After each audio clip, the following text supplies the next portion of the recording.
It was the kidnapper. You son of a bitch! Where's my wife? Enough horseplay, Wake. You deliver the manuscript, and you can have your woman back. Simple as that. I don't... Listen. I'm gonna need time to finish it. I still need to write the ending. I need a week. It's not done? I need a week. 2 days. The old Bright Falls coal mine is nearby. You can find it easy, city boy. The main building, there at noon. You bring the manuscript, you'll get your wife. If not, well, get me? Yes, I get you.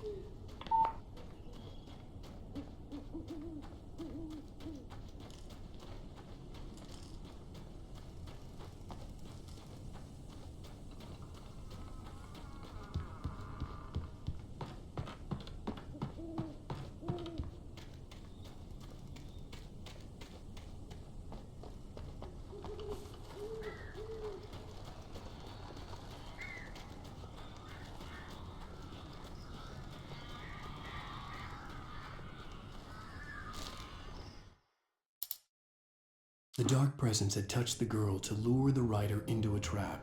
Now it was night, and he lay helpless, drugged, lit only by the flickering of the TV screen filled with static. Shadows coalesced in the room as the dark presence leaned close to the writer, ready to touch him again. Back to work, boy.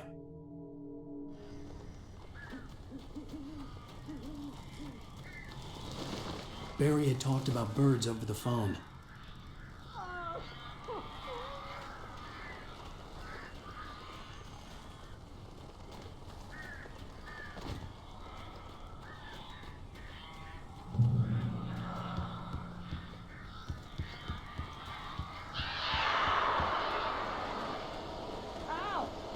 I am so glad you're here. A couple of them got in here before I blocked the chimney. This isn't normal. These birds are weird.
I'm sorry for thinking you were having a psychotic episode, man. I sent Barry to the town to ask around about a man fitting the kidnapper's description. He'd go through the archives of the local paper. Perhaps he could learn something. Anything about the island and the cabin that had disappeared. The man wanted a manuscript. I had to try to write him one to get Alice back.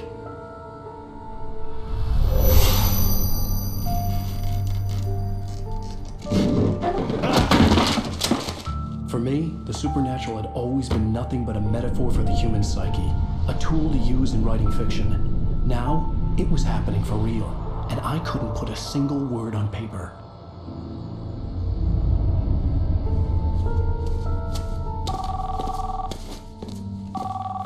Barry Wheeler speaking. This is Rose. Rose? I found Mr. Wake's pages. Oh, you sweet, brilliant girl. Could you and Mr. Wake come get them?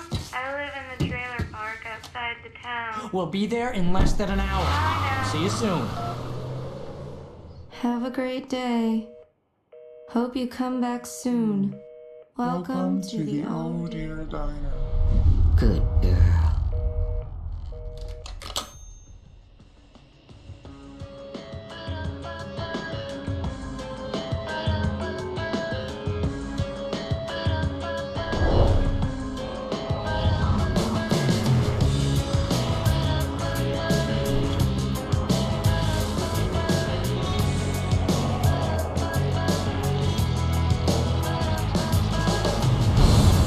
Come here. Pretty please, can you tell me where I am? You want to say something? I need to get my bearings. Previously on Alan Wake, Alice has been kidnapped. Alan, please help me. Alice? You do exactly what I say if you ever want to see your wife again. I can't tell anyone except my agent Barry. Damn it, Barry, they'll kill her! You're my best friend, and I'm worried that you're not right in the head. The ransom is a manuscript I supposedly wrote that's coming true before my eyes. It happened just the way it was on that page. So dark. I have found only a few scattered pages. I want the entire manuscript. The deadline is in 2 days. I found Mr. Wake's pages. Good girl. How the hell did she get her hands on the manuscript anyway? I don't know. She's resourceful. I told you were too hard on her. Listen, I found out all sorts of interesting stuff while I was digging around. Yeah. Mr. Wake, it's Sheriff Breaker. We have an FBI agent here, Agent Nightingale. FBI. He's anxious to see you. You'd better come to the station. Okay, I'll be right over, Sheriff. Let's make this quick, huh? Help you folks? Name's Randolph. I'm the manager. We're looking for Rose. Works as a waitress down at the diner. Rose, sure. Nice girl. Who wants to know? I'm Alan Wake. The writer, huh? I heard on the radio you were visiting. Well, I'll show you her trailer. That Rose, she's a nice girl. Always pays her rent on time.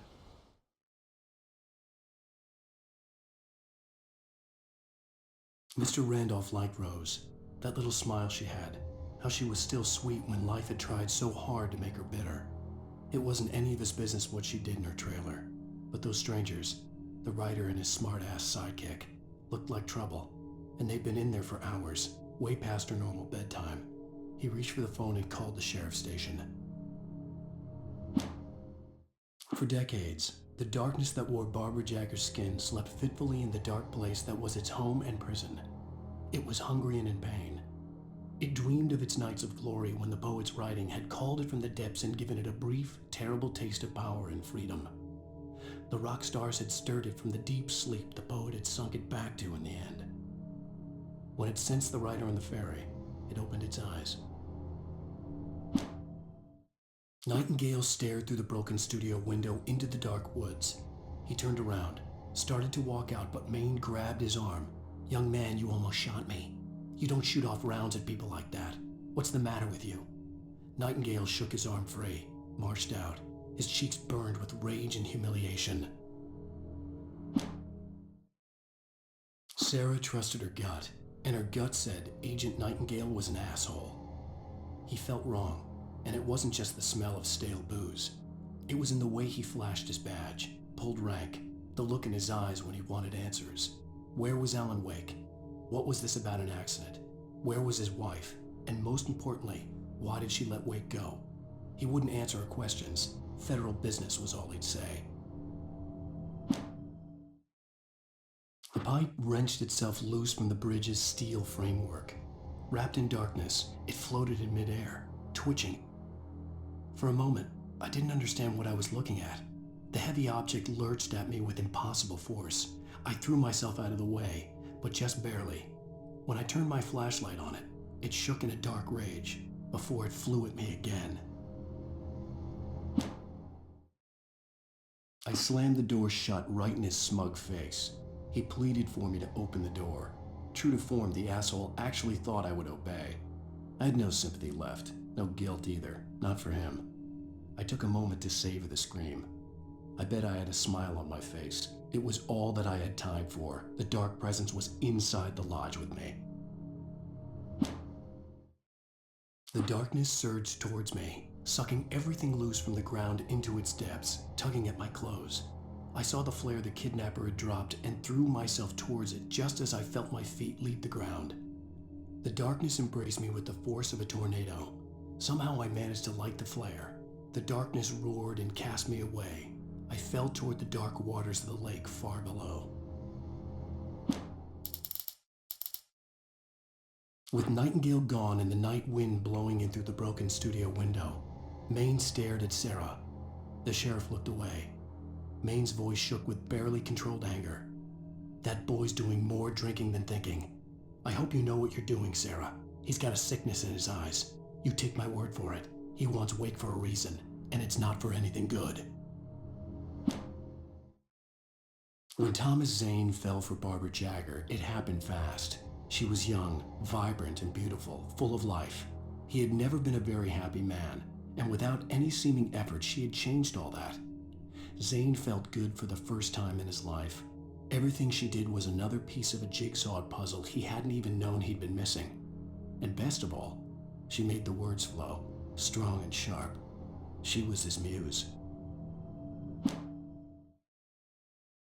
Some of the Taken retained echoes of their former selves, but these were just the nerve twitches of a dead thing. Nothing remained but a shell covered and filled with darkness. In most cases, these puppets were enough for the purposes of the dark presence. But for anything more elaborate, as with the writer, it was different. It needed his mind. And so rather than taking him over completely, it merely touched him. I stared through the bars of the jail cell. Barry stood behind me, swaying on his feet, looking as ill as I felt. Agent Nightingale stood on the other side of the bars with Sheriff Breaker. Nightingale had a stack of manuscript pages in his hand. He seemed unhinged as he gloated. Well, I've got you now, Raymond Chandler. It's all here. All the evidence, including conspiracy to murder a federal agent. Things were never as simple in real life as in fiction. I had lost count of the times I had wished there'd be a clear reason for my writer's block. Something to fight, something to lash out on. There wasn't. I was filled with doubt. I was nothing like the hero in my books. Alex Casey had gone through his life with single-minded determination, never wavering from his goal. Even now, I was angry at myself, angry at Alice, angry at Barry. I was fumbling and I had no plan. Even behind the closed doors and curtains of his grimy room at the Majestic, the local motel, Nightingale could feel the locals' eyes on him, the unrelenting pressure of their judgment. He forced it out of his mind. For all he knew, they could all be under Wake's spell already.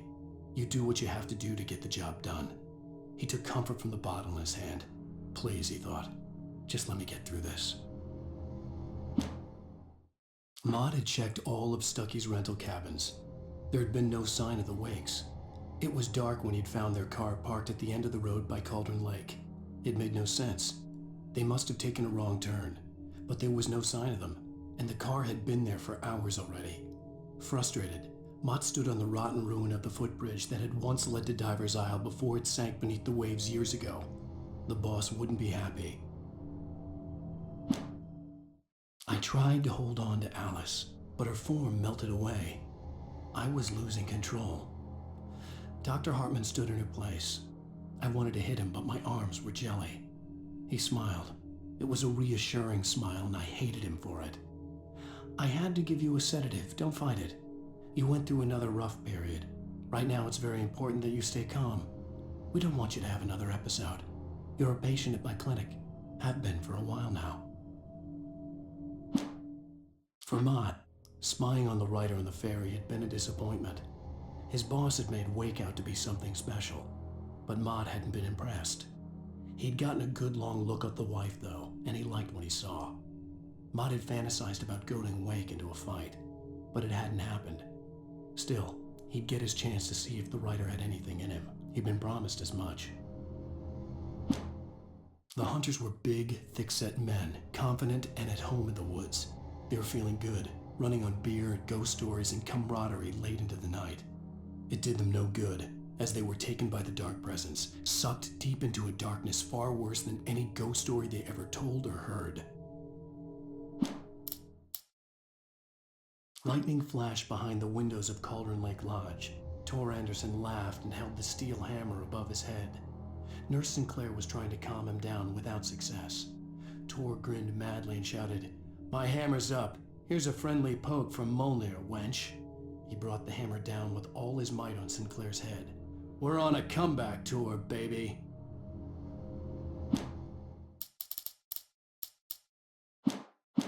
As I was saying, Al, I found all sorts of weird stuff from the local newspaper's archives. This place is crazy. Disappearances, mysterious deaths, urban legends come true, and get this, most of this stuff takes place around Cauldron Lake. Well, you ain't wrong, mister. The Indians thought the lake was a doorway to the underworld. I'm the God-fearing type myself. I don't hold with that sort of thing. Yeah, okay. Anyway, there was an island there owned by a guy called Thomas Zane. Now, some of the articles I found about him make him out to be a famous writer, but I ran a bunch of searches, couldn't find a single thing he wrote. Zane was heavily into diving, so much so that the place came to be called Diver's Isle. But the volcano under the lake erupted in 1970, and Zane went down with the island.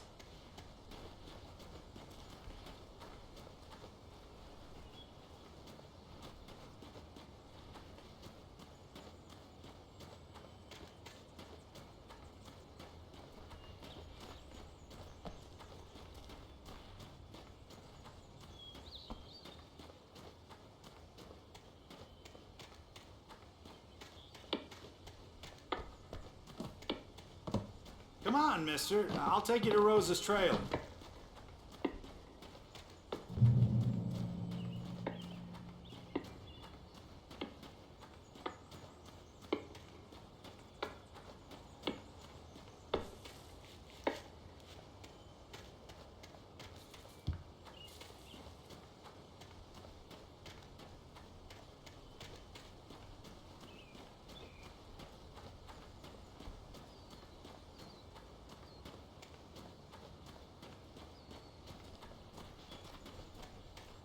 Yeah, how about that?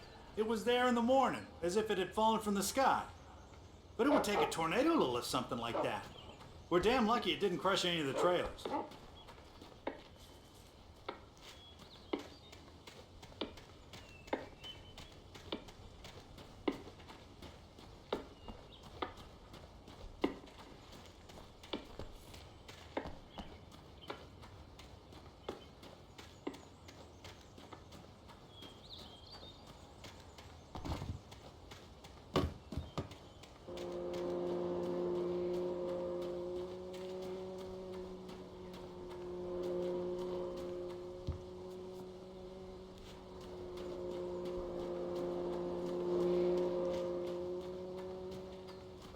Just follow me.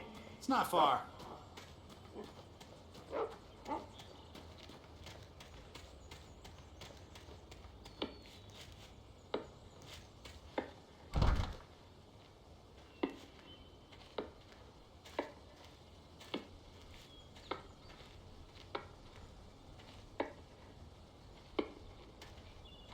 Gets better. A local girl, Barbara Jagger, drowned in Cauldron Lake just a week earlier. They were lovers. Sure, Jagger's a local spook story. The Scratching Hag comes for you in the dark. Childish stuff like that. Anyway, Al, I'm just getting to the best part. All of the articles about this stuff were written by Cynthia Weaver. I asked around, and she's that crazy bag lady you met. What, the lamp lady? She can be a little loopy, but she's not homeless or anything. Yeah, anyway, she knew both Jagger and Zane before they both died, and she had some kind of a breakdown.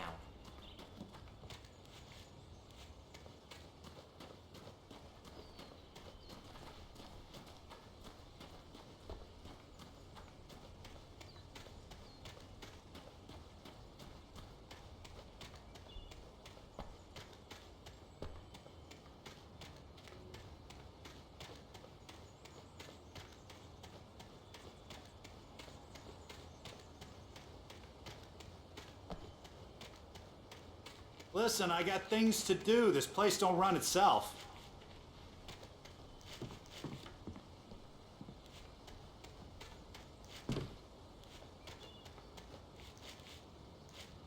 Well, mister, this here's Rose's trailer. You mind me asking what you want with her? We're just here to talk to her, pal.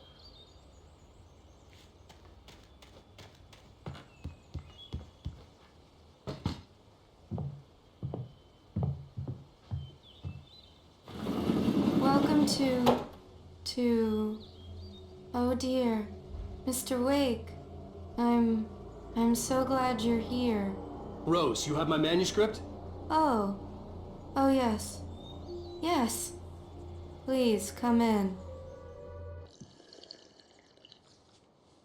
Hey, this is really good. Rose, Yes, my manuscript. I really need it. I understand. I know what you need. A muse to inspire you. Oh, for Barry. She doesn't have anything. Yeah, hey, Al? Al, what's... Oh... Barry! What? What?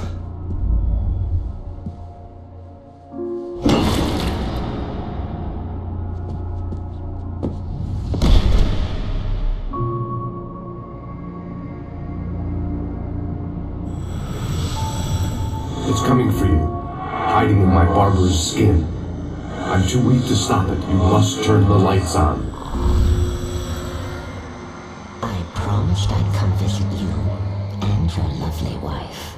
You must finish what you started. I insist. You must turn the lights on. Turn the light on. Back to work, boy.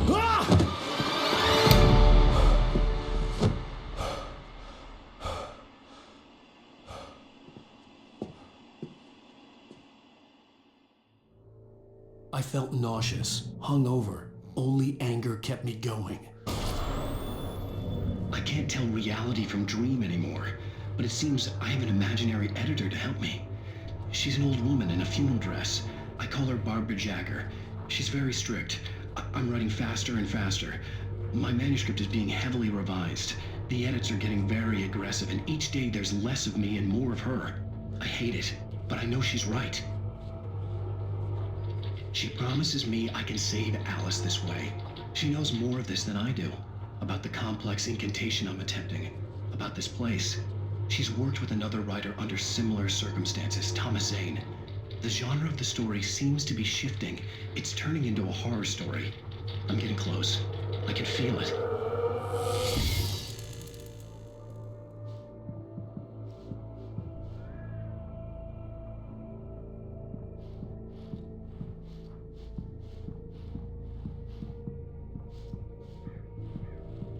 Rose took a day from me. I had less than 12 hours left to meet the kidnapper. All I could do was get Barry into the car, work something out once I got on the road.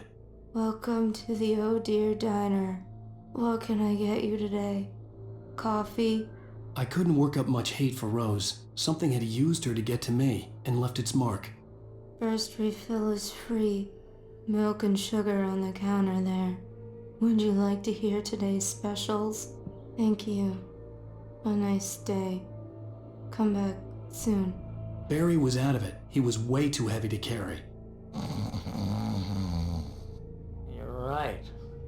I deserve more money. I'm so handsome.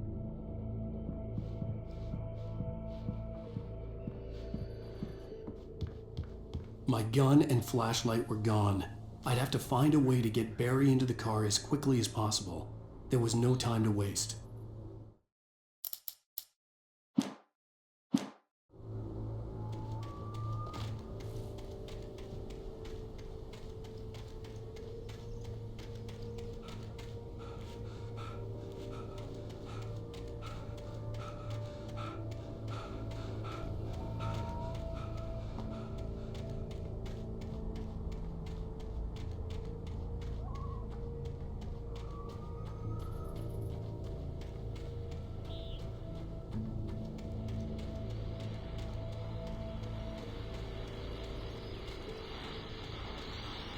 I just stepped outside to catch a breath of fresh air. Let me tell you, the weather's getting heavy.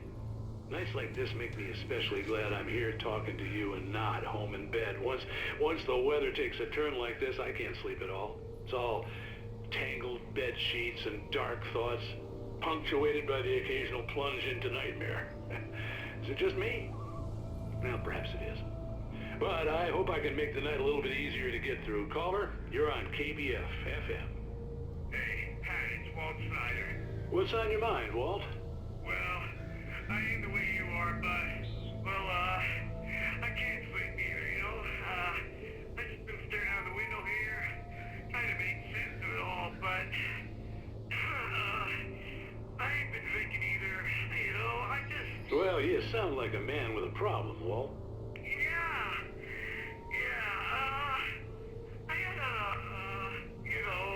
Argument with Danny, and, then I get in trouble with the law, and, I'm just, well... I heard something like that, Walt. Yeah, well, he's, Danny's my best friend, and, he let me out of bail today, and now I'm just alone here at the window, waiting, man, and there's something in the air tonight, man. I was just outside looking up at the sky above our broadcast tower thinking the same thing. What are you waiting for, Walt? I don't know. Something's gonna happen. I think I better go. Walt, maybe... No, thanks, Pat. Well, good luck to you, Walt. Hang in there. Let's take a little break, folks. This weather's really something else, huh? How can I be sure?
You're gonna get it now. God knows what you've done to that poor girl. This is Agent Nightingale, FBI! Get him up, Hemingway! You're under arrest! You move a muscle, I'll unload right in your goddamn face! Stay right where you are, Blaine!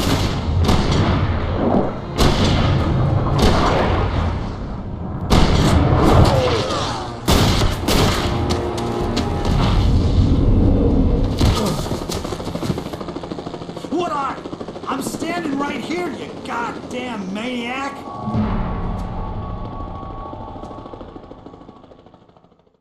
I hated to leave Barry behind, but there was no way I'd miss my appointment with the kidnapper. Give it up, Mr. Wake. Come on. Take it easy. Get after her. Don't let him get away. Move it, move it, move it. Let him get away.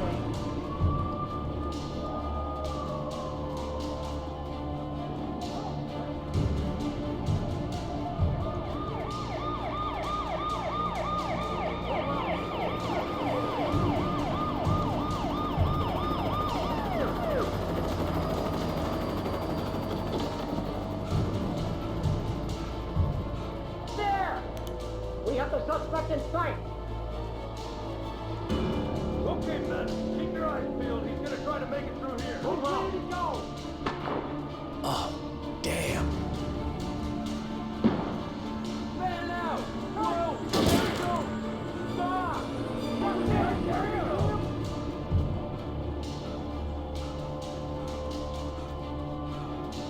God damn it! Where'd he go? This way! Keep an eye out!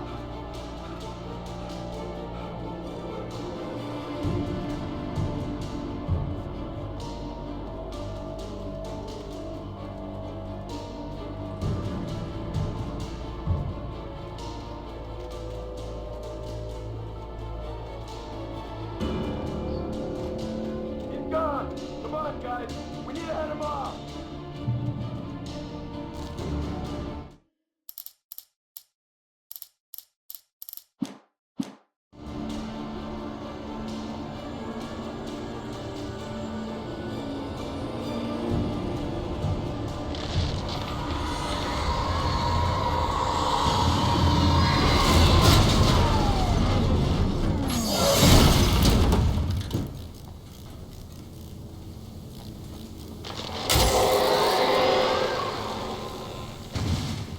Come in, Agent Nightingale. This is Sheriff Breaker. Over. Nightingale, over.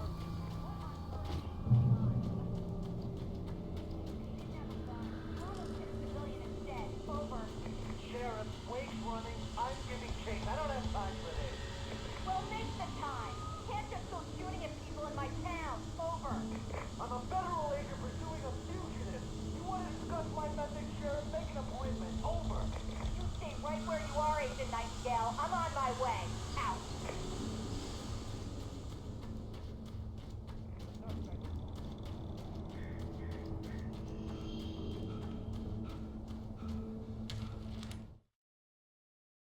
Rose didn't know how the strange old lady got in her trailer, and she looked wrong somehow. The woman showed her teeth in an approximation of a smile and traced a finger down Rose's cheek. "Pretty girl," she said. Rose felt as if she was falling asleep, but her knees didn't buckle. The crone spoke in a whisper, her words ice cold and dark in Rose's ear.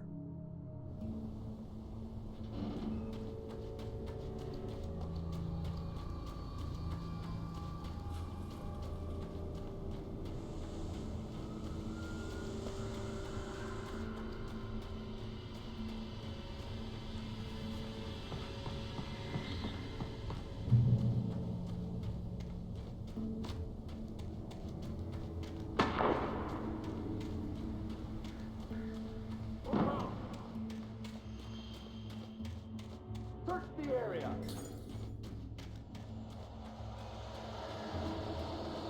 Stay sharp. This way. Over here.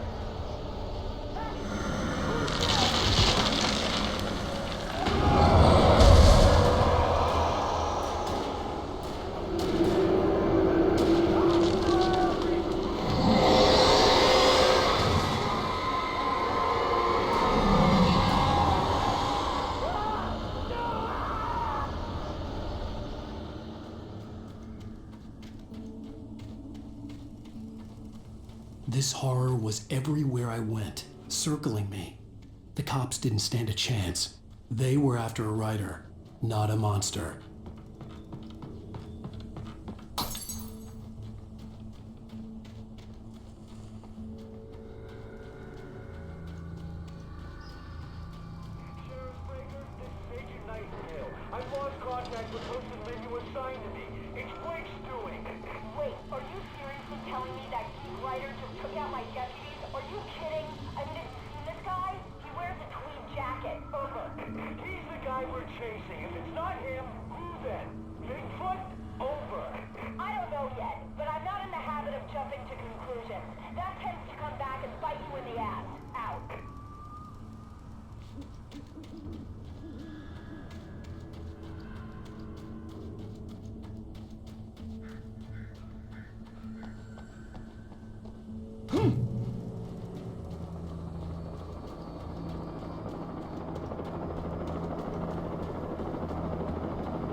I could see the lights at the radio station in the distance.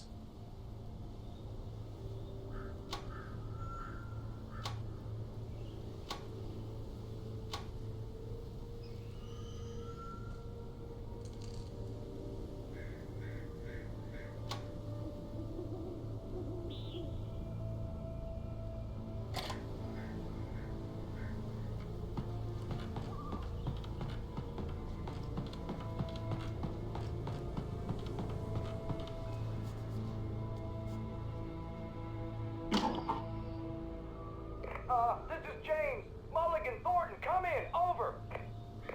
Thornton here. James, we got both Wheeler and Rose in custody. They didn't put up a fight or anything. Why, they were... Hey, what you... Come on.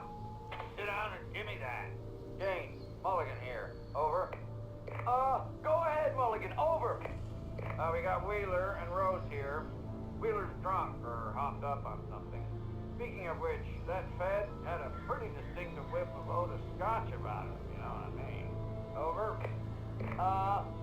I don't have anything on that, Deputy Mulligan. Over. Well, whatever.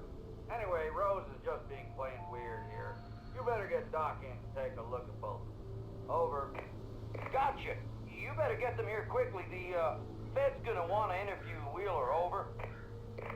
Oh, yeah, I'll bet he does. Looks like they have a lot in common. Mulligan out.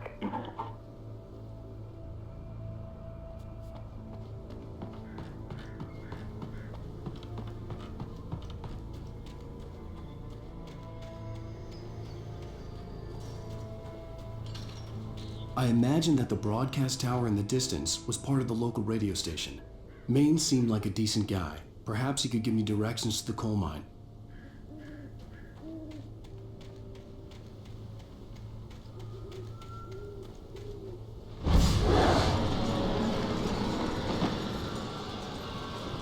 Unnatural shadows clung to the gate.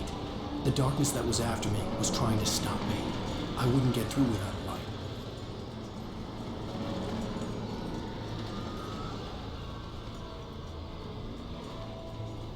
There was no power to the searchlight.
It took me a moment to recognize the flashbang grenades.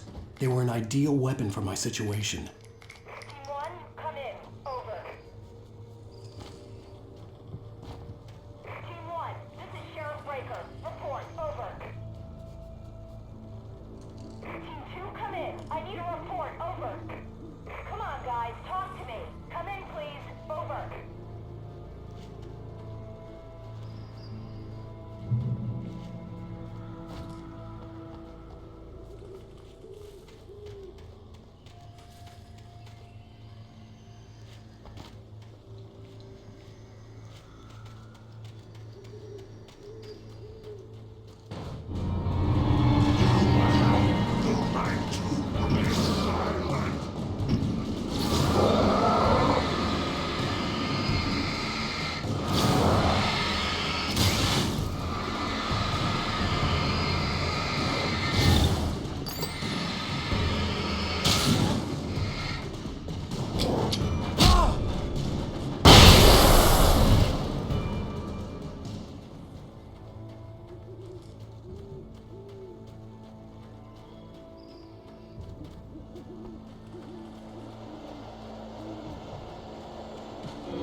here's another call. You're on KBFFM with Pat Maine. It's Milt Peabody, Pat. What's on your mind, Milt? Well, I live near the trailer park, Pat, and there's a big ruckus going on over there. Well, that's just up the road from me, too. What's going on, do you know? I don't know, but there's a bunch of police cars there, lots of sirens, a helicopter buzzing around, and I think I heard some gunshots. Gunshots? Yes, sir, like from a pistol. So can you find out what's going on? Because it's just next door and they're popping off guns there. They're still shooting? No, it was maybe 10, 15 minutes ago. It sounds serious, Pat. I'm telling you, it don't sound like no party. Well, I'm certainly going to give the station a call, Milt. Okay. You'll hear it here as soon as I hear from them. Okay, thanks.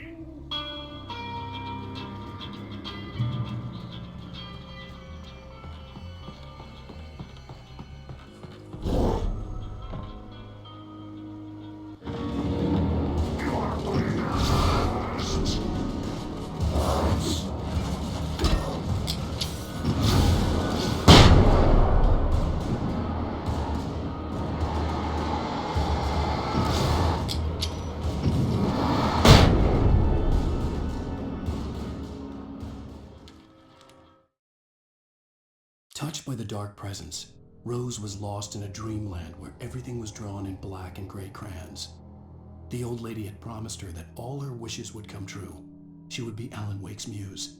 She was smiling so hard it hurt her face. She crushed a bottle full of sleeping pills into the coffee. Deep down inside, she was screaming in terror.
I hoped Maine could lend me a car to get to the coal mine. Oh, why, hello, Lorna. What do you have for us? Well, I just don't see why the cops bothered with the trailer park.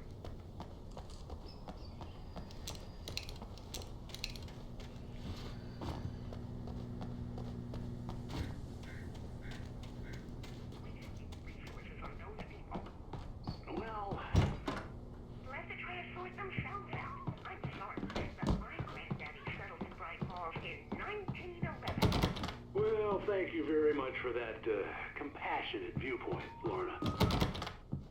Oh, here's a little surprise. The famous writer Alan Wake just walked in. Folks, I'm going to see if I can talk him into an interview.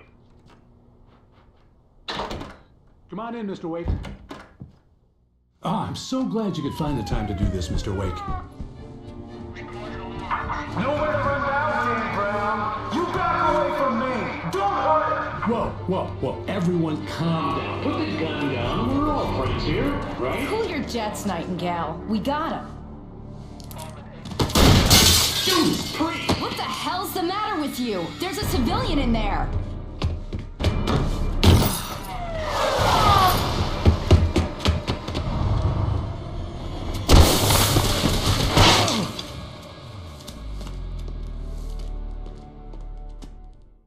I'll get you yet, even if it kills me. You hear me? You hear me, H.P. Lovecraft? I had fallen off so many cliffs it was ridiculous. That's what you get for naming a book The Sudden Stop. It was probably good I hadn't had the chance to tell Maine where I was going. I'd have to lose the cops and find my own way to the mine.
There was no sensible reason for the power company work lights to be here. It was almost as if they'd been left for someone like me to use.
Hello?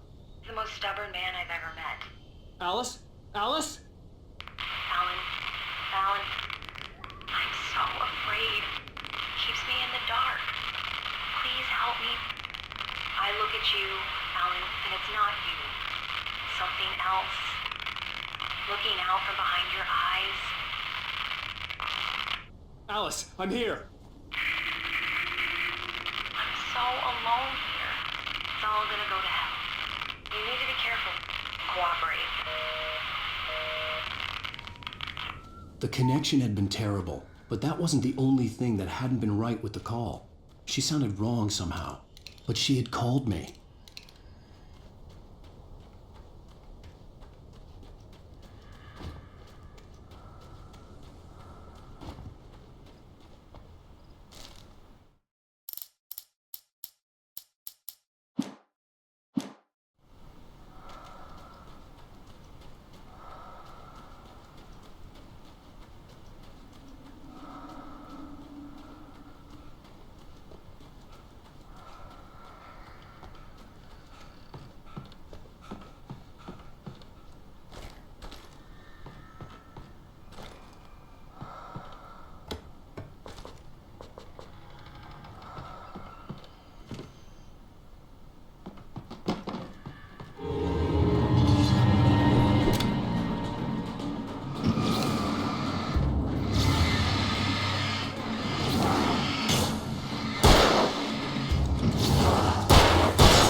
I could see a railway bridge up ahead, and a warehouse of some sort on the opposite shore.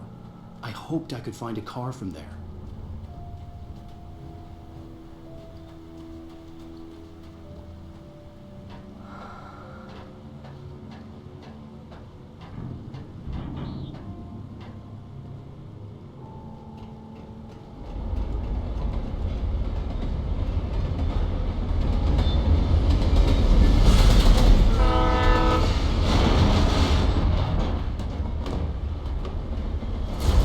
That was pursuing me was growing stronger, and it was taking over everything.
As a teenager, just starting to get interested in writing, Stephen King had been a source of inspiration to me. I thought about all the inanimate objects that had come to life in his books. No one is safe in a good horror story. Certainly not the protagonist. That's what makes them fun. This was anything but. The darkness could possess anything, and it was getting closer.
We take the facts of our existence for granted, unaware that they are merely a thin veneer of desperate self-delusion, covering a vast cosmos of madness and horror. All too often, the stars are right. In Night Springs. Tonight's episode, A Family Occasion. Journalist Alvin Derleth's trip to study the local customs of an insular community in Night Springs has been less than successful. Until tonight. Well, I'm glad you changed your minds about this. Ancient customs, local mythology. My editor loves this kind of stuff. Well, Mr. Derleth, we don't want to feel like we're on exhibition. But you have demonstrated the seriousness of your intent. Oh, I am serious. Really, just do your thing. I'll stay out of your way and observe. Actually, I thought you could assist us. I'm afraid we are a man short. It would provide you with an intimate perspective. Could I really? Of course, Mr. Derleth. Well, I guess that's the least I... What would I have to do? Oh, here. Let me show you with a kiss.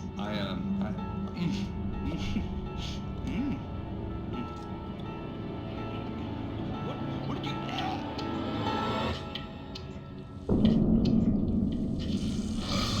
Oh, Mr. Derleth, you have well pleased Nixie Perka, the dweller in flesh. Your body shall host 1,000 young, and all shall be glory.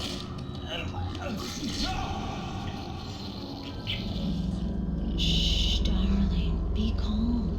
Shh. Alvin Derleth learned a harsh lesson. If you go looking for mythology, it may come looking for you. And such quests always bear fruit. In Night Springs.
never been this glad to see the sunrise. I had a couple of hours to get to the coal mine.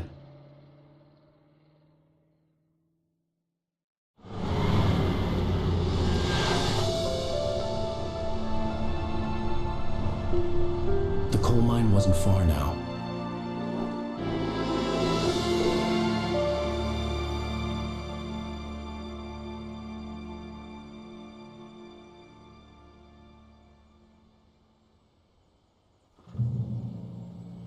Today, I would meet the kidnapper, and he would give me Alice. I wouldn't give him any other choice.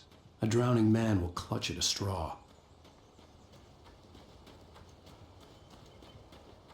Little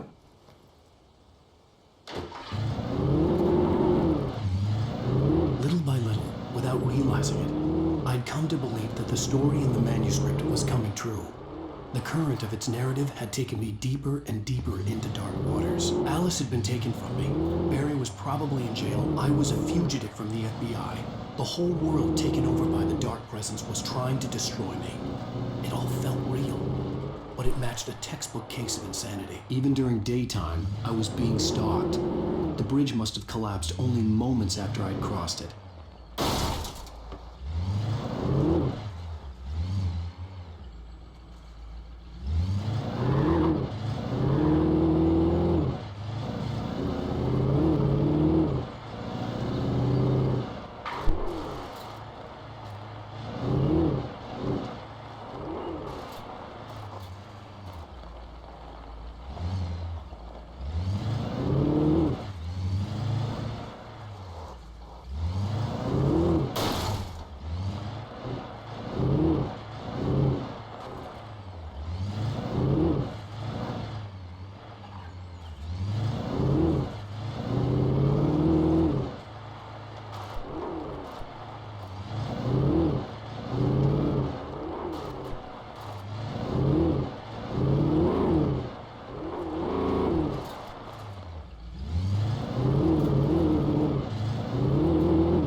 This is Pat Main, and you're listening to KBF-FM. Folks, I want to apologize for kind of abandoning you to that looping music track last night, but I was detained. You see, I encountered a big-shot G-man with an itchy trigger finger who could use a lesson in manners and a boot in the ass, not necessarily in that order either. Now, folks, I know I'm not being very informative here, and I apologize for that. I really should just keep quiet, but I'm just so peeved right now, because some people just shouldn't be carrying badges. And I'm just glad that our Sheriff Breaker was there to straighten things out. And if someone I met last night is listening, let me just say, I'm sorry if my mouth got you in trouble. I'm pretty sure you're not the bad guy here. Godspeed, son. I hope you know what you're doing. Now, on a lighter note, I'll be talking to Dr. Nelson all morning. But first, a little music.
welcome back to KBF FM. Hope you enjoyed that tune. Now, Doc, you were talking about life and finding that special someone, that soulmate. Well, you were talking about that. I was saying I don't buy it. Oh, see, to me that's strange because I always pegged you as a hopeless romantic. You got me there, Pat. But I think love's where you look for it. And you need to do a lot of looking, sure. But the idea that there's that one special person out there for you, and if you miss that chance, it's going forever and you're forever incomplete. I mean, isn't that depressing? Or heck, childish even? There's plenty of fish in the sea. And apparently a fisherman has a fishing analogy for everything, but what you're saying, isn't that a little harsh? Well, no. What I am saying is that your potential for finding that connection isn't limited to what's essentially a chance encounter. How's that harsh? Yeah, well, I guess that's a nice thought, but let me say something personal here.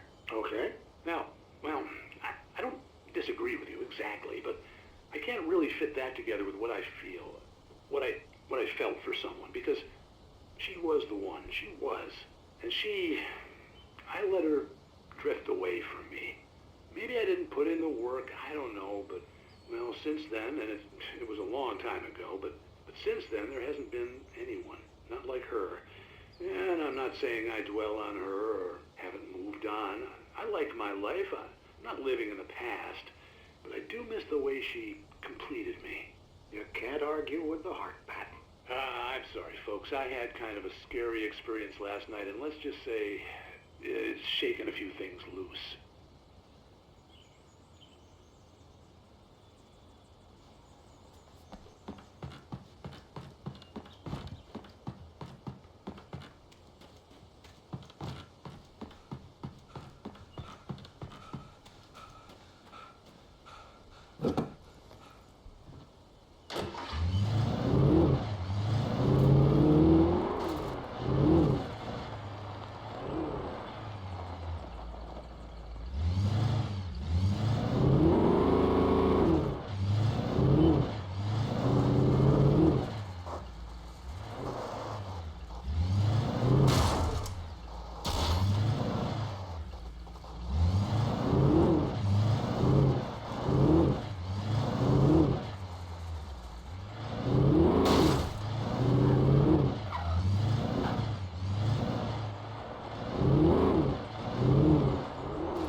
I was early.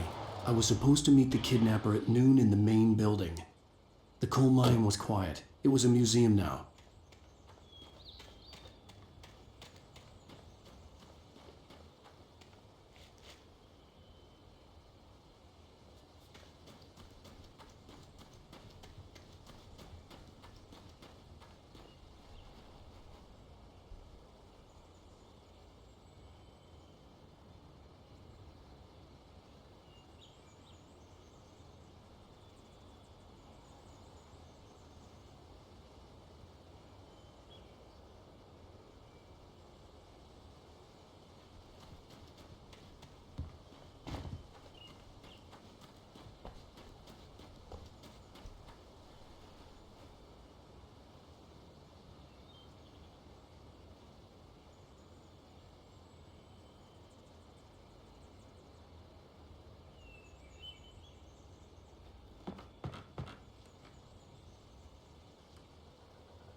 I didn't want to go outside. Cops had to be looking for me. The noon sun turned the place into a sauna. The day dragged on. Different scenarios ran through my mind. Ways of how I'd torture the kidnapper to get Alice back. Or the different horrible things he could have done to her. I imagined her dead. I had no way of knowing she was still alive. It was killing me. I was running on blind hope. It was all a waste of time. The bastard never showed up.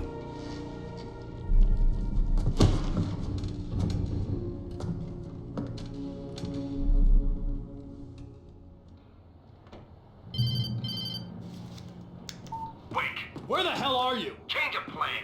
You know where Mirror Peak is? It's a big mountain north of where you are. You follow the path from the mine, you can't miss it. There's a lookout point there. I'll be waiting. I'm through being jerked around by You you. want to see your wife alive? Because if you do, you better watch what you say to me. Do we understand each other? I want to talk to Alice. Yeah, I want the manuscript. Don't keep me waiting, Wake. Hello? Hello? Ah! I'm gonna kill him! I had to get to Mirror Peak.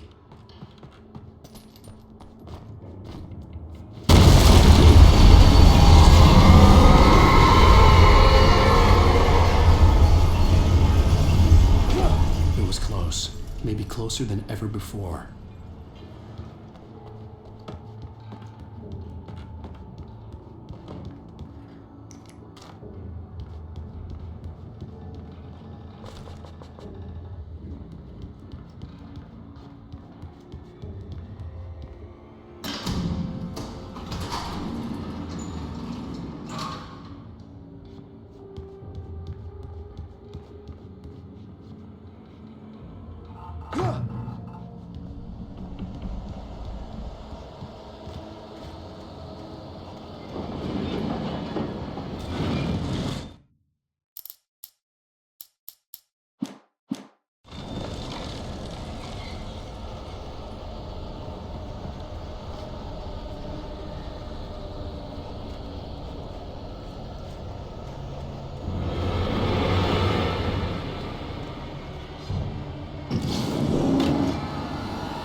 The only way to reach the hillside ahead was to go through the building. I had to find a way to avoid electrocution.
Your lunchbox.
There was no way the flashbang grenades were Standard Power Company equipment.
I had no real plan. I was going to give the kidnapper all the manuscript pages I had for Alice. If that wasn't enough, I'd hold him at gunpoint and make him talk.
The dark presence was moving ahead of me in the same direction I was going. A cold feeling settled itself in the pit of my stomach. Was it going for Alice?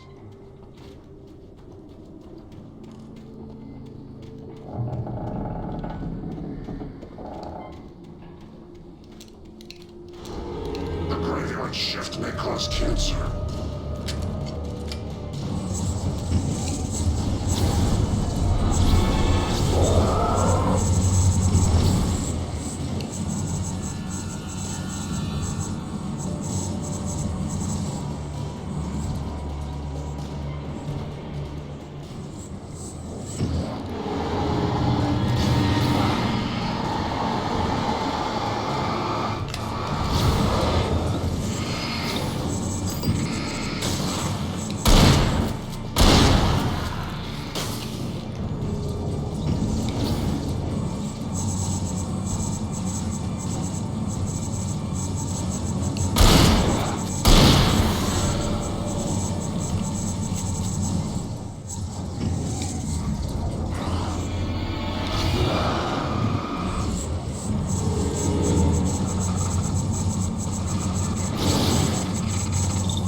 I lifted the page in front of my eyes and read it. In it, I lifted the page in front of my eyes and read it.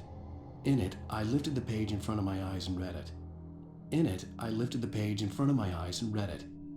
In it, I lifted the page in front of my eyes and read it. In it, I lifted the page in front of my eyes and read it.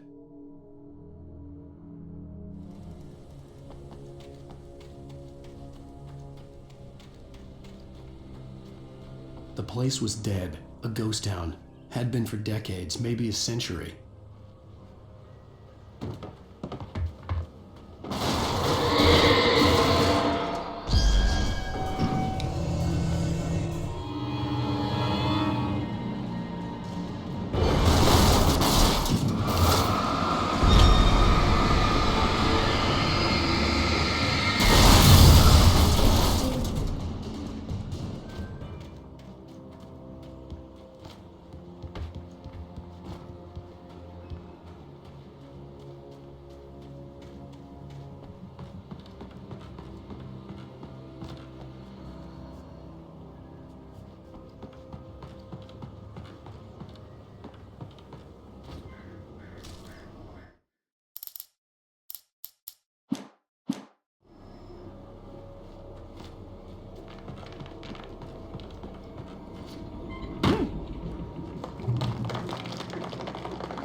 Doc sat down heavily. He examined Barry and Rose. Barry was already recovering. Rose was another story. She was conscious, but she was barely present, almost delirious, disturbed, touched in the head, they used to say. It wasn't the first time Doc had seen someone in such a state, but it had been over 30 years. Doc poured himself a stiff drink. He hadn't forgotten a thing.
Anything outside of writing is a struggle.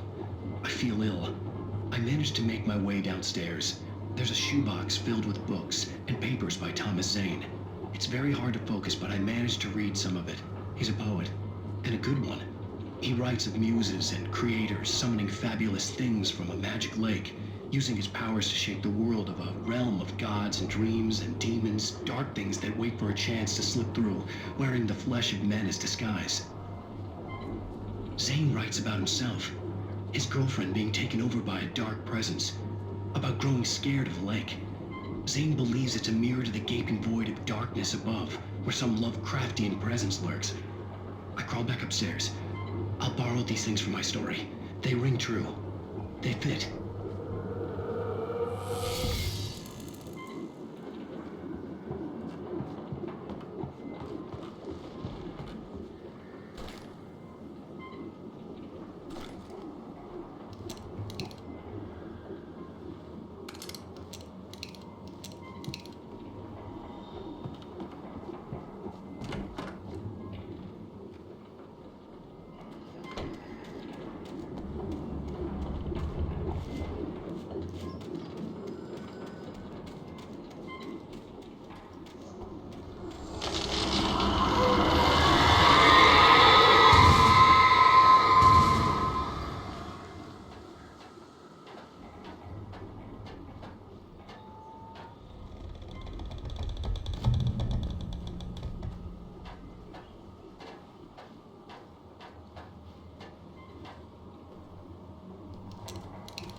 The kidnapper had sent me a text. The message was full of spelling errors and insults. It was telling me to hurry up.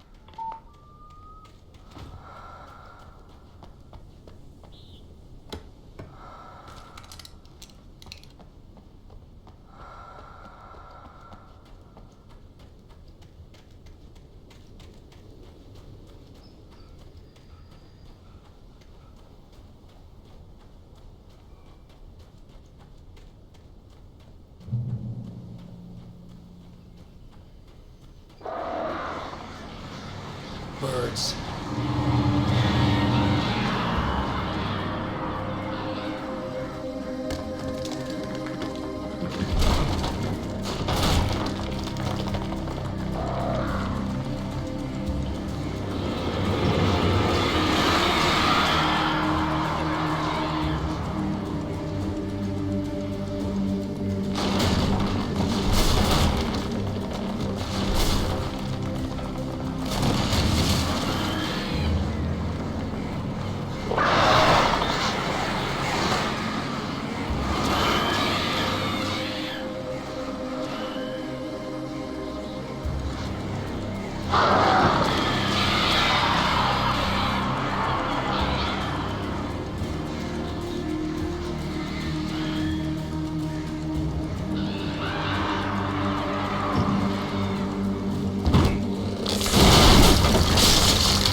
Without warning, the headache stabbed at my brain.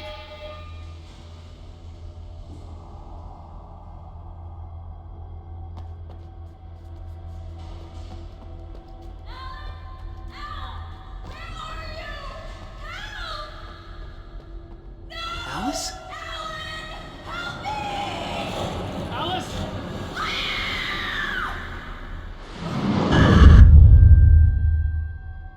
I'm losing it. I gotta get out of here.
have to make my way up this mineshaft in order to go on. Maybe the machinery could help me with that.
could see Cauldron Lake. I thought I could make out the spot where the island and the cabin had been.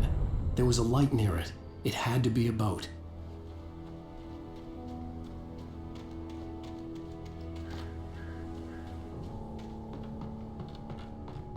I was close now.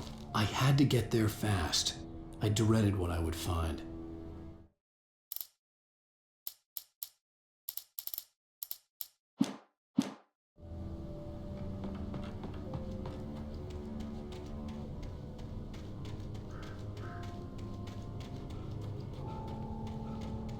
Wait! That you? Wait! Hey, I'm here! I'm coming! No! Get away! Sorry. Please, it's late. The boss didn't know who he was messing with. I didn't know. I swear, I didn't know. We don't have his wife. We don't know where she is. She's probably drowned. We just said we had her to make a play ball. You see? They got a writing for us. Please. Please. Oh. I'm sorry. Please don't hurt me. Ah! Ah!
With the drunk midwife, who's that yonder hole in flames?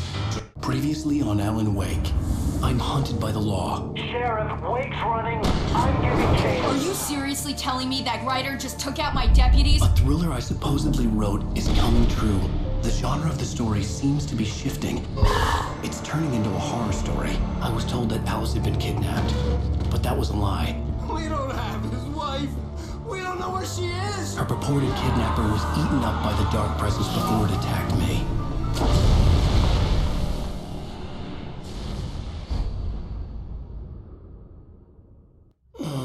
Alan, shh, baby.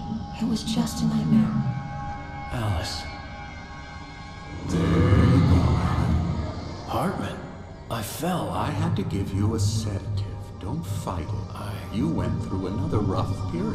What? Right now, it's very important that you stay calm. We don't want you to have another episode. You're a patient at my clinic. Have been for a while now. The shock of your wife's death triggered a mental illness. No, you're lying. You're suffering from various symptoms of undifferentiated schizophrenia. Bastard.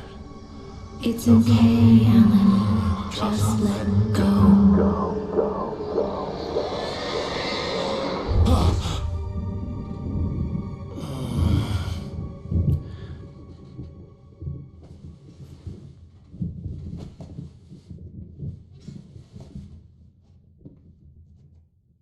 I felt groggy. Whatever Hartman had bumped in me was making me numb. I felt like this was happening to someone else. Someone I was watching on television. I couldn't think. Couldn't focus.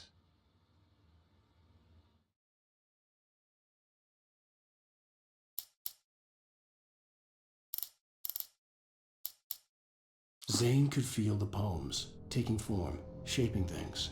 As he experimented, he imagined he could almost feel the power surging through the keys of the typewriter. It exhilarated him. But there was fear, too. If not for his young assistant Emil, he would have given it up. But Emil convinced him otherwise. He too had a way with words. Hartman kept talking, giving Barry the grand tour, clearly proud of the place. He went on and on about his hunting trophies, and Barry was impressed. But he was here on business. He raised his voice, cut through the monologue. "Hey, Hartman, where's Al?" Hartman stopped in mid-sentence, annoyed at the interruption.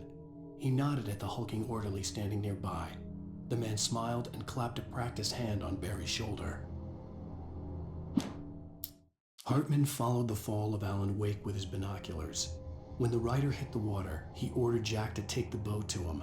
The spot was easy to see in the dark, even with all the extra lights in the boat. The flare floated and kept burning even in the water. Jack turned the radio louder as the engine sputtered. The music was rough and clanking, something the Anderson brothers would no doubt have enjoyed. But Hartman chose to ignore it. Wake was finally within his reach. Hartman knew he was no creator. He had no ambitions on that front, and he certainly didn't want to end up like every artist he had worked with here, damaged in ways that were hard to describe, or worse. It was enough for Hartman to maintain creative control and provide direction, to be a producer. That was what most of these people were in need of anyway. Of course, suitable subjects were few and far in between. I stared at the Viking paraphernalia that littered the area, surrounding an unlikely centerpiece. A full-size stage complete with an impressive sound system with all the trimmings, including a dragon. It took a special kind of crazy to build something like this in a remote field. When the sky split open with a deafening boom and the music started blasting, it felt strangely appropriate. For the moment, Barry was just glad he had survived the fall. He had been separated from Al, and there was no easy way to climb back up. He told himself he'd be okay in the gloomy forest at night. He would just have to wait for a while for Al to find his way down. Barry turned when he heard the heavy footsteps and saw the movement. The man-shaped shadow lunged at him from the bushes, an axe held high. Barry screamed and threw up his hand. The world exploded. Mott knew that Wake was smarter than him. Wake had more money, a beautiful wife, everything. And Hartman said Wake was important. That made him better than Mott. But Mott was calling the shots now. He'd expected Wake to whimper and grovel, but instead, he seemed willing to fight. Mott knew he'd gotten under Wake's skin. If only Mott actually had his wife. The thought made him shiver. Hartman wasn't happy. Mott could see it in his eyes. He quickly lowered his own. He had made a mess of it, and he knew it. The shame of failure was hard to bear. He hadn't expected Wake to say he needed more time, and he blurted out 2 days, less than Wake had asked for to show him who was in charge. But that wasn't part of Hartman's plan. Hartman watched as Wake's features slackened. The man was bullheaded, no doubt. Even lying on the bed, he'd almost broken Hartman's nose the second time. But with a little time, he could break Wake down, give him proper direction. Wake was easily the most promising subject he'd had. Well, since Tom, really. "Sleep well, Alan," Hartman whispered with a smile. "Let me take care of you." He sniffed hard to clear his throbbing nose, swallowed blood, and barely tasted it. Agent Nightingale stared at the passed-out rider. The man was sleeping off one hell of a night. Nightingale felt a stab of envy at Wake's oblivion, but he had a job to do. He put the gun to Wake's head and almost became a murderer. His hand shook and his throat felt tight and dry. Biting his teeth, he tried again to pull the trigger. He lost the nerve. Wake stirred. Nightingale would have to settle for an arrest. The storm raged on as the Anderson brothers walked unsteadily away from the clinic with the other patients in tow, knowing that this time they wouldn't return. The darkness around them seethed with horrors, but Tor and Odin were unafraid. Their eyes glinted with guile. They knew every secret path, and there was blood on their hands. They had fought these shades before. The dark presence followed the choreography laid out to it in the manuscript, growing stronger and stronger, moving like a storm from one scene of destruction to the next. But it was still bound to follow the story and chained to the dark place it came from.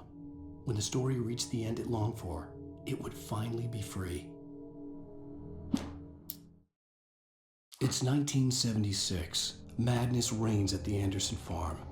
Contrary to all logic, the headiest ingredient of their moonshine is unfiltered water from Cauldron Lake. The Andersons feel like gods. Odin can't stop laughing. He contemplates cutting his eye out. Tor runs across the field, naked, shrieking, hammer in his hand, trying to catch lightning. Their songs have power. Something ancient is stirring in the depths, coming back. Again, Alice's screams rang in the stillness of the night. I saw myself run toward the cabin, flashlight in my hand. I followed my past self. I was an out-of-body observer, a time traveler in a crazy drunken dream. This was the beginning. The night Alice had disappeared. The mystery of what had happened during the missing week was about to reveal itself. When he stopped the car at the Anderson farm, Walter felt relieved. Oblivion was close at hand. The brothers wouldn't miss a jar of moonshine or two in the booby hatch. But then he saw the man on the porch, and he knew who it was. Driving for his life and knowing it was useless, he didn't realize he was crying until he couldn't see the road for the tears.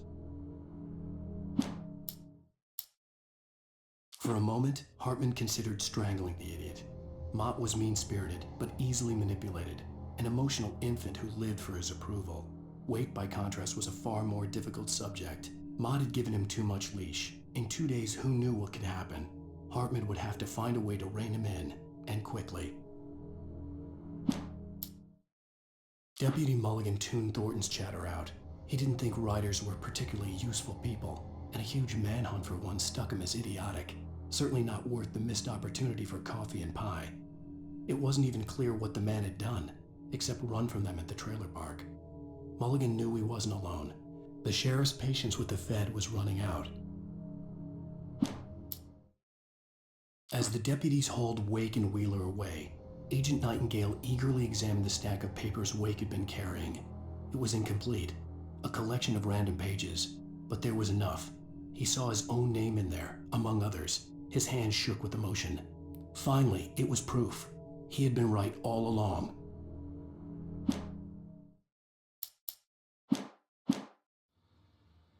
There were only empty sheets of paper here. No manuscript pages. The door was locked. I was a prisoner here.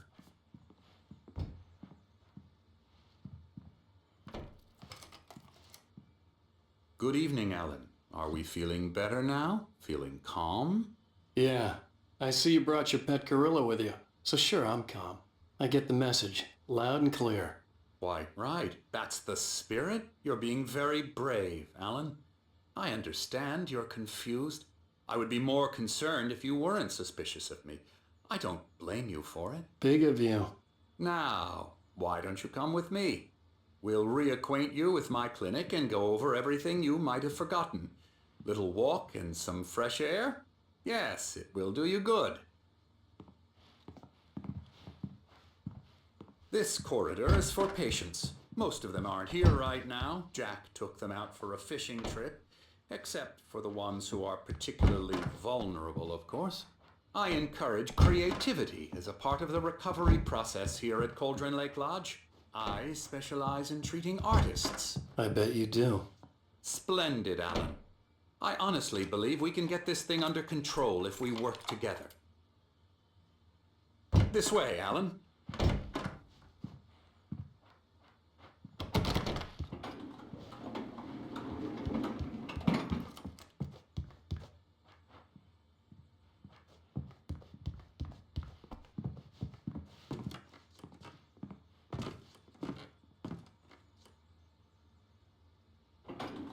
Now, Alan, from past experience with you, I know I need to get right into the heart of the matter as quickly as I can after an episode.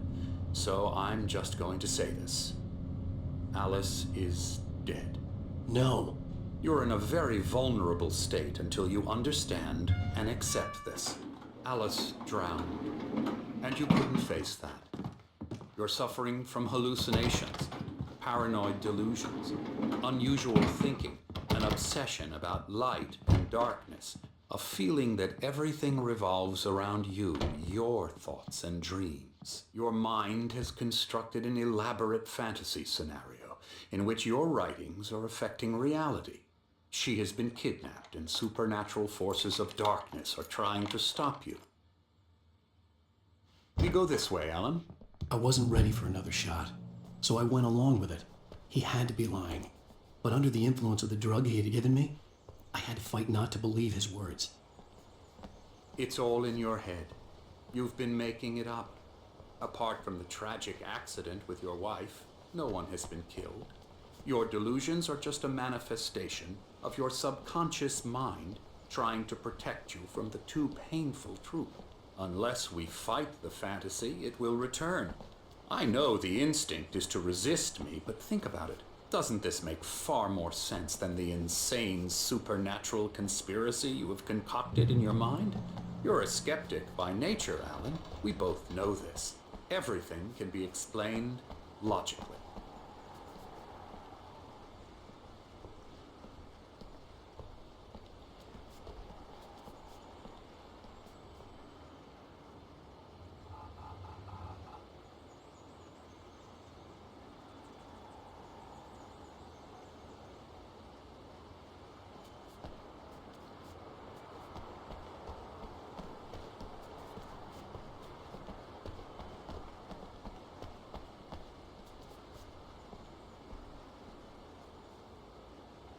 I never get tired of this view. Very inspiring, isn't it? Cauldron Lake spread below us. I could see Mirror Peak on the other side of the lake. I thought I could make out the spot where Diver's Isle had been when I arrived with Alice. Now there was nothing but waves. It seems there's a storm coming. Funny, I don't recall there being a mention of that in the weather forecast. Well, no matter. This way. Follow me. Alan, what I'm telling you is good news. Right now we're in control. Every time you have a relapse, it gets more and more difficult to resurface from the dark depths of your imagination. Not surprising, considering your profession. Imagination is what you work with. After all your nightmares, this should come as an immense relief to you. If it doesn't, why is that? Because I'm lying? Or because you don't want to admit that you're not well? It's very natural for you to think of me as your enemy. It's part of the illness. I let him talk. Hartman obviously loved his own voice. His words echoed madly inside my head. I dug my nails into the palms of my hands to stay focused. You need to work with me. Once you accept that, we can begin the journey towards your recovery. Come along. Let's go inside.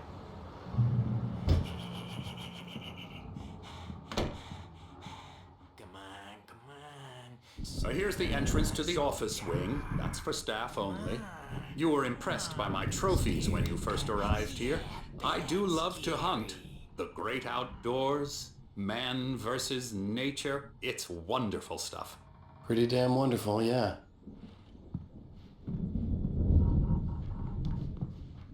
Scary, scary, scary.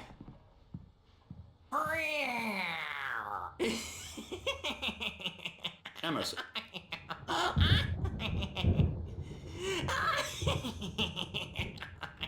I'm a real bad dream, mister. You should be afraid of me. Don't want to run into me in the night, that's for sure. Please, Emerson. Mr. Wake is confused enough as it is. Yeah, you'd like me to go away so you won't be scared. But you can't just decide what kind of dream you have or when you have it. Emerson. Okay. Sorry. Boo. That's Emerson. We're actually making some progress with him, I'm happy to say. He works on video games. It's trash, of course, but it does involve some small creative effort, which makes him receptive to my therapeutic methods. No kidding. La la la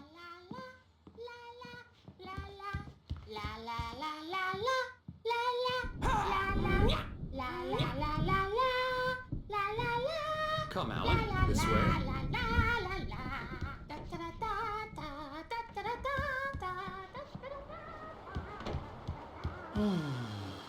Oh, hello. I've painted you. Okay. I was just struck by inspiration a couple of days ago. Dr. Hartman wanted me to paint landscapes, and that's what I was doing. But now I've been doing these things, a lot of them. The images just keep coming. Dr. Hartman likes them. He has them in his office. Yeah? He's very proud of me. He says I'm getting much better. I think I'm getting better.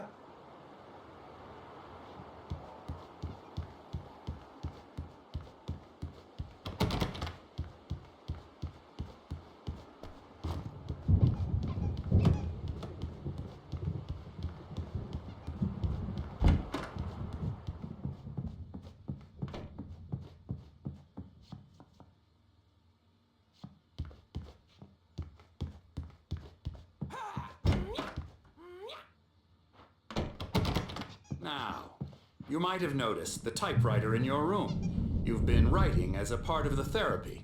As soon as you feel up to it, you should continue. My rheumatism's killing me. There's a storm coming. Oh, what a storm. I hope it wipes this place off the face of the earth. And these two are the Anderson brothers, Odin and Tor. They had how should I put this? A heavy metal band in the 70s and 80s called Old Gods of Asgard. They even adopted new first names to complete the image of Viking gods.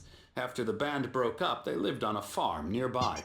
They are, well, in advanced stages of dementia. They're well cared for, TLC and all that. There's nothing more that can be done.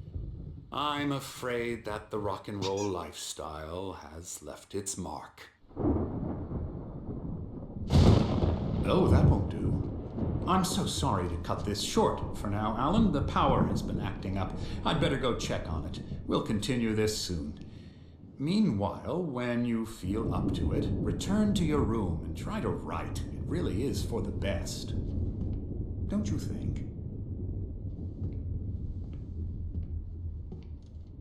I'd like to bash his head in with a hammer. Oh, he'd love to fish out our secrets, but he has no clue. He's not crazy enough. Not crazy like us, Sonny. Yeah! Being crazy's a requirement, Sonny. Who else could understand the world when it's like this? It takes crazy to know crazy. That's the sanest thing I've heard in a while. Say, you're all right, Tom. Hey, we like him, don't we, bro? He's got to go to the farm. The Anderson farm. Valhalla! We wrote it all down, lest we forget. A crash course. All you need to know to get your head right. You need to find the message. Here, Sonny, here's something for you. Gave me a rash, but I kept it safe from these bastards. My head was clearing up, or according to Hartman, I was sinking back into the fantasy. I was convinced he was lying to me about everything. Crazy or not, the Andersons made more sense. Tom, you got any booze on you? Yeah, no. We have a stash of the special stuff at the farm. Our own formula. Local ingredients. Medicine clears your head right up. Makes you remember like moonbeams on the brain. I just noticed. Leather patches on the elbows? That's not very rock and roll. Tom just lost is all. Baba Yaga got to him too, the damn witch. She used us all. Taken from all of us. Took my thunder, the witch. And my ravens. What were they? Memory and thought, the hag. She took something from you too, didn't she? That's what she does. We're better off. This place, the lake, it gives you power. If you're a creator, an artist, a god. Nightmare shifted in their sleep in the darkness of the lake.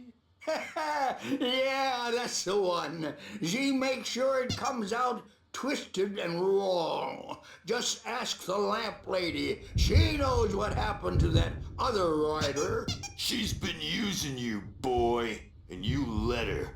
You went and opened the door for her, didn't you? Now, it was already open a crack. And whose fault is that? We're morally corrupt, disease-ridden, old and stupid. Doesn't mean he had to open it all the way, goddammit.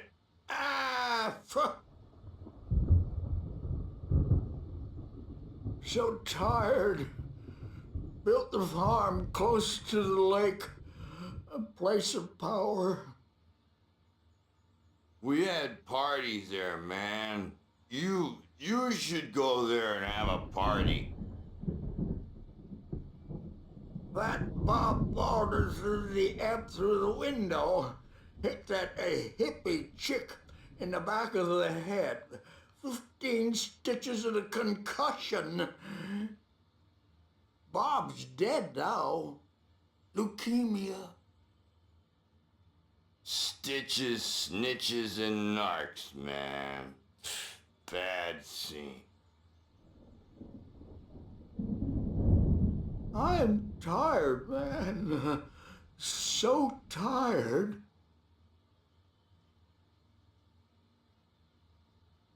I want to go home.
I may need a hand here later on, Birch. The storm's bound to make you-know-who jumpy. You know how they get. Gotcha. The doc's got me looking after Wake here, but holler if they get too rowdy. I'll do that, Birch. Hey, Wake, why don't you humor Dr. Hartman and give the writing a shot, huh? The typewriter's in your room. You can get to your room by those stairs, Wake. The doors were locked. Hartman and the nurses would have keys, but there was no way to get my hands on them.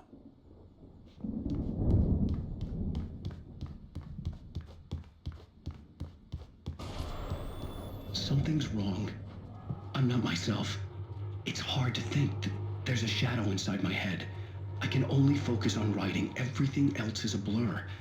I'm trapped in this cabin. Have been for days, but it's always dark outside. My editor is real. I saw her again. She's not human. It's not human. A dark presence is wearing the old woman's face. She was covered in clinging shadows. There's a hole in her chest where her heart should be. I think I've made a horrible mistake. I don't think I'm any closer to saving Alice. It's been lying to me, using me to get the story it wants, and the story will come true.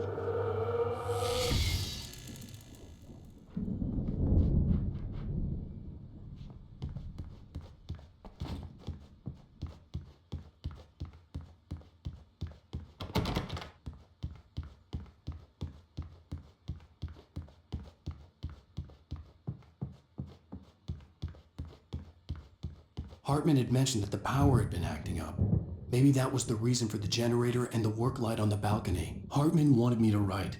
I knew I couldn't, but I figured I should just play along for now. It was the only thing I could do with Nurse Birch watching me like a hawk.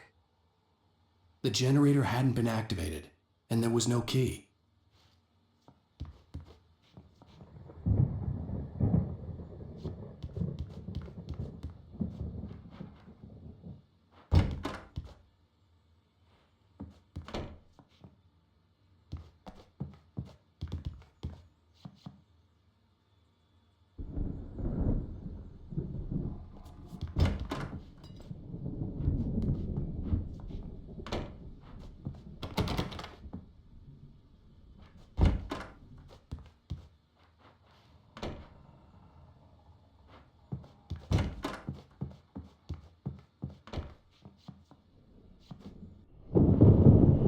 The white glare of the blank page in front of me hurt my eyes.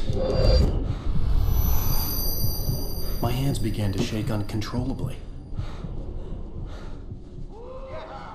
Everybody, calm down. Put that down. Bert, I need help. Hey, Wake, you stay here. I'm gonna go see what's up. You just keep doing what you're doing. Be cool, okay?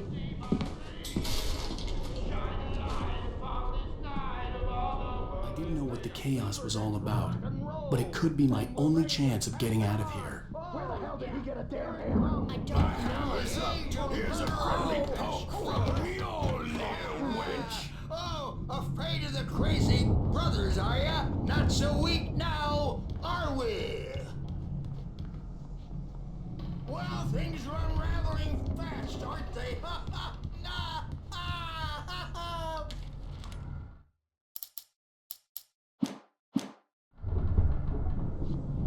It's my store. I'm taking it. We're on a comeback tour, baby.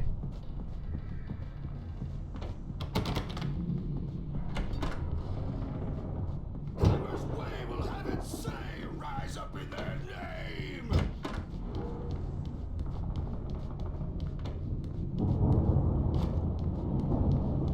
Sinclair looked bad. That wasn't a love tap. The crazy old fart hit her hard. If she was one of Hartman's goons, she had it coming. I could get the key to the office wing from Sinclair. Come out and face the music, Birch. It's time to. I had to get to Hartman's office. He had taken all my manuscript pages. That's where he'd been keeping them. Come out and beat our wrinkled, adult, diapered asses for us, since you're so tough, Birch. We were on the road, man! You think we haven't seen punks like you before? Mortal knave!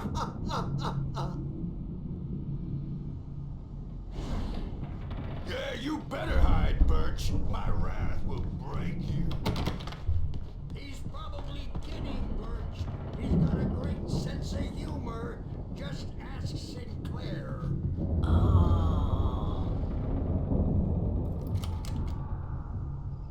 Children of the Elder God, scorn your light upon the dawn.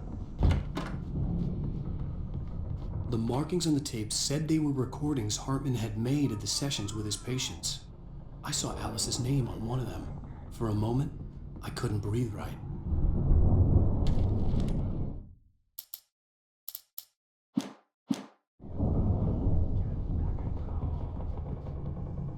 Now, Mrs. Wake, can you tell me about Alan's problems?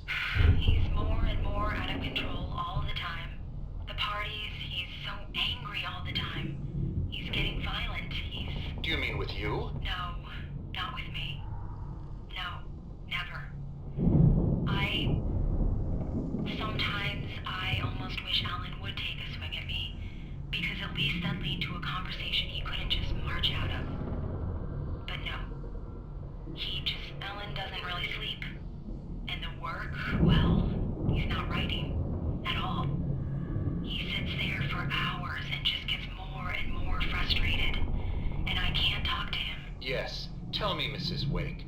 What would you say to him if he'd listen? I don't know. I want to say, I look at you, and it's not you. Just some stranger who resembles you. Looking out from behind your eyes. And I don't like that guy much. And now it's all gonna go to hell.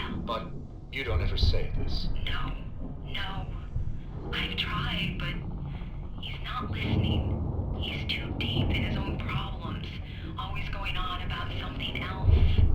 I'm so afraid I'm gonna lose him, and we're not even talking anymore. He doesn't let me in anymore.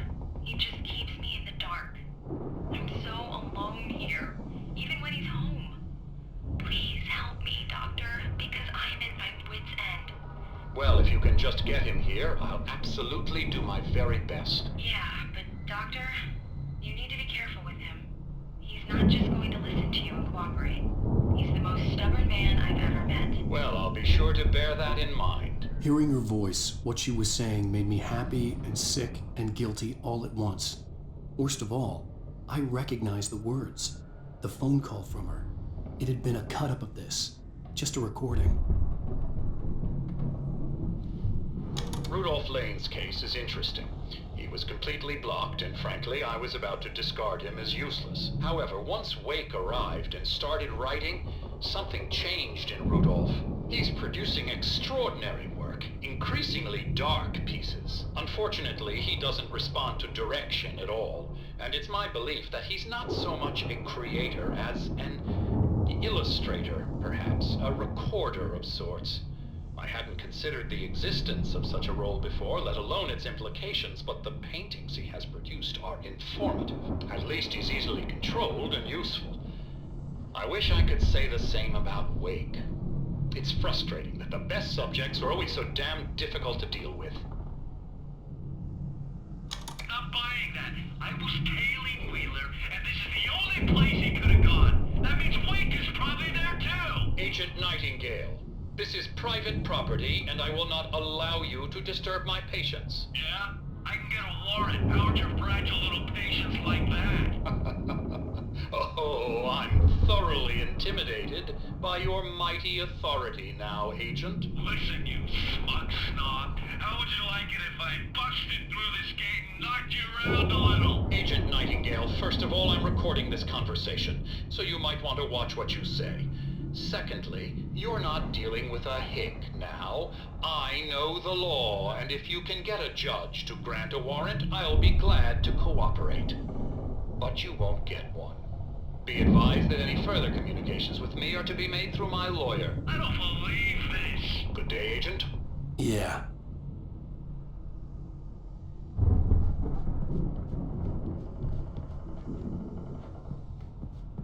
The photo on the wall caught my attention. In it, the clinic staff was standing outside the lodge. I knew the man next to Hartman. He was the kidnapper. Hartman had been playing me all along. Let me out of here! Hartman, do you hear me? I'm gonna do your crazy quack ass to shreds!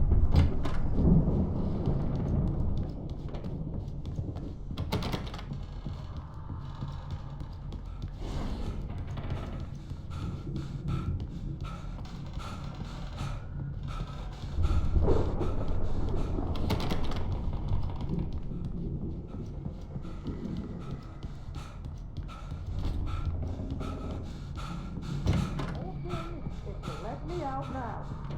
Just let me out! Hey! You think I can't hear you out there? I hear you just fine. What, is this how you get your kicks, Hartman? I knew you Barry? were here. Ow! About time! Barry, man, I'm glad to see you. We need to get to Hartman's office. It's right next door. You okay? Yeah. I mean, no! The cops found me at Rose's trailer, but they didn't hassle me too much. I'm obviously a victim in this, and I demanded to be treated as such. Or else I'd sue their asses. Speaking of asses, that vet gave me a real hard time, but I had no clue where you were. That guy's crazy, Al. But he let me go, and then I get a call from Hartman, that son of a bitch, who tells me you're here, and I should come pick you up, but when I got here, 2 goons clobbered me and stuck me in there. What's with the cutout? I stole it from the diner to piss off Rose after what she did to us. That'll teach her. Yeah, that's a harsh punishment. Come on, pal, we gotta get going.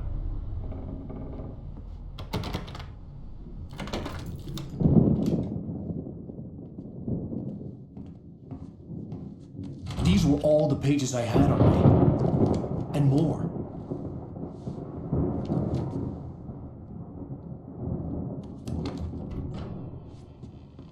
Alan, please.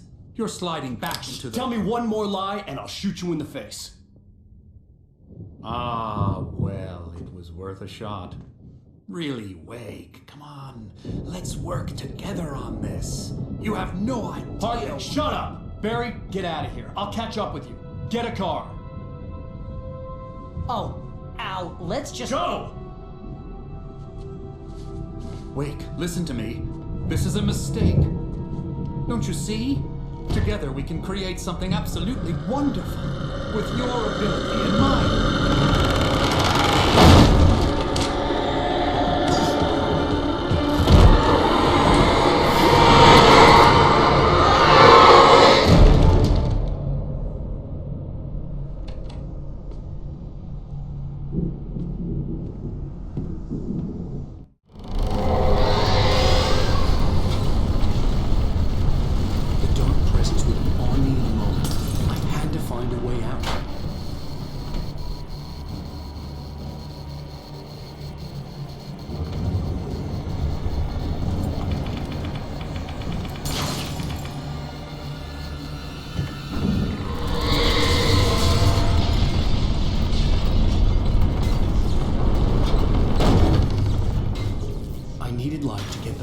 Bookshelves out of my way.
Want access to thousands of applications? Verizon Wireless has you covered. Check out the latest games. Discover new music and old favorites. Social networking, sports scores, news. It's all at your fingertips. No matter what you're into, Verizon Wireless can satisfy your never-ending appetite for apps. Check out VCast apps and load up your phone.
Found the car, but the gate's locked. You're gonna have to go through the hedge maze over there. Barry, I don't have a light. Take this, Al. Oh, God!